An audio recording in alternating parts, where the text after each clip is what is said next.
came into this department in a crisis.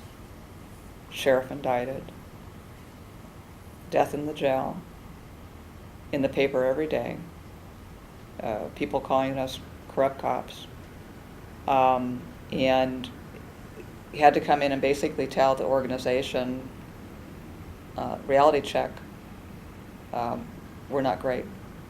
They thought they were great.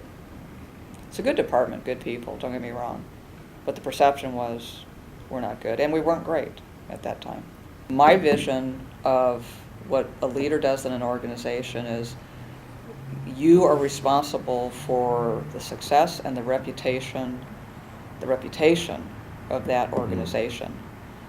I mean, you've got to be able to make the hard decisions about having people leave the organization at the highest levels. You've got to make those decisions, and those are tough decisions, but you make those decisions because at the end of the day, what my responsibility is the reputation and the success of the organization. It doesn't mean you do it by yourself, absolutely not. It means that you have the wherewithal and the backbone to make sure you have the right people there and to get the people who are not performing well out of the organization.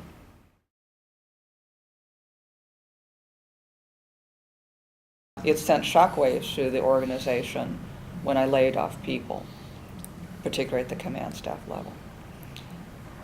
That wasn't done before. Mm-hmm.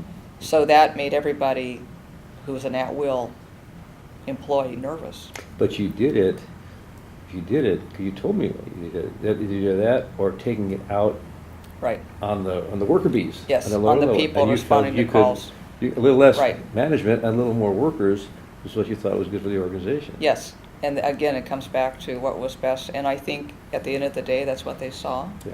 And that's why I did it.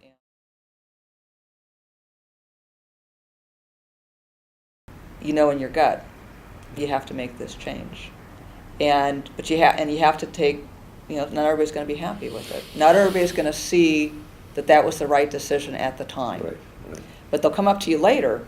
Mm-hmm. They'll come up to you after it's all said and done, and the storm has subsided, and they'll tell you, I was watching you. Okay.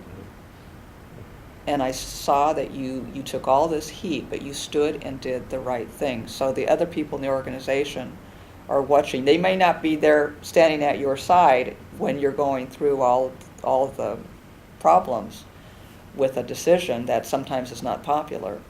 But when they see the result, they say, I was watching you, and you were doing the right thing. Did you?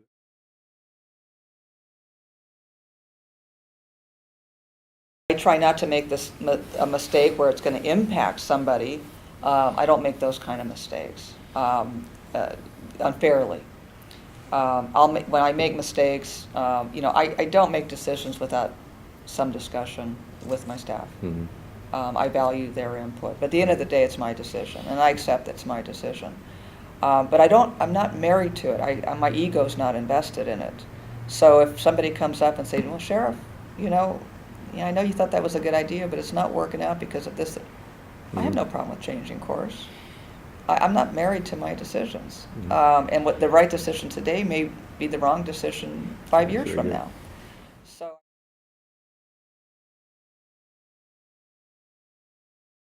Crisis is not a bad thing to go through in an organization because crisis creates change and crisis brings people together. And so I think for you to engender that trust, you have to go through a few crises together. I'm not asking for another one, but but you're ready for it. But I'm ready for it. We're all ready. We are ready for it. Right. We're ready for it.